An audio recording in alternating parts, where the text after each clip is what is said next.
Pemirsa, Polsek Sunggal yang didampingi oleh Jaksa Penuntut Umum dan Penasihat Hukum, tersangka Muhammad Ramadan Hasibuan alias Madan melakukan rekonstruksi kasus pembunuhan yang dilakukan tersangka terhadap korban Bunga Lestari 19 tahun.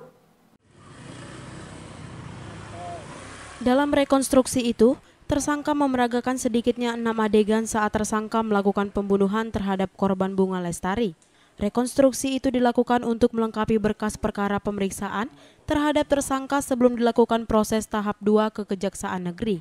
Dari rekonstruksi itu, diketahui tersangka terlebih dahulu mengetuk pintu kamar korban. Awalnya korban tidak membuka pintu kamarnya, namun tersangka beralasan menanyakan nomor handphone seseorang kepada korban. Saat korban membuka pintu kamarnya, tersangka langsung menusuk perut korban menggunakan pisau yang telah dibawa tersangka dari rumahnya. Korban sempat melawan namun tersangka kali menghujani korban dengan beberapa tusukan di bagian kepala, tangan, dan leher. Tak sampai di situ korban juga sempat mendorong tersangka, tapi tersangka langsung mendorong korban ke kasur lalu tersangka pun melarikan diri ke lantai atas kos-kosan korban. Korban kemudian meminta tolong kepada tetangga kosnya dan langsung dilarikan ke rumah sakit.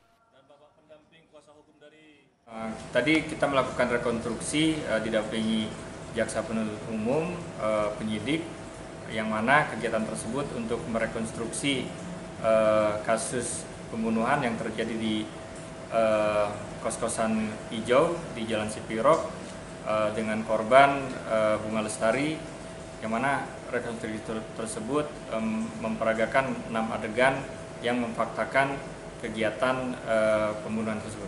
Pasal yang disangkakan pasal 351 ayat 3 Jungto pasal 340 pembunuhan berencana.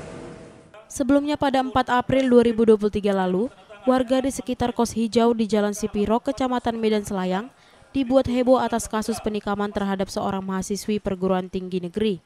Sempat dirawat di rumah sakit, korban akhirnya dinyatakan meninggal dunia dengan belasan tusukan di sekujur tubuhnya setelah beberapa jam dirawat di rumah sakit.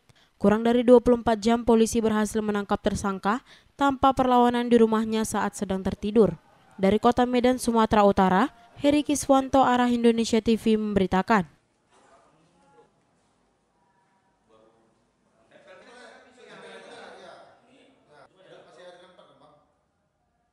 Pemirsa, untuk mengetahui berita update lainnya, jangan lupa subscribe, follow, like, dan share seluruh akun media sosial Arah Indonesia TV.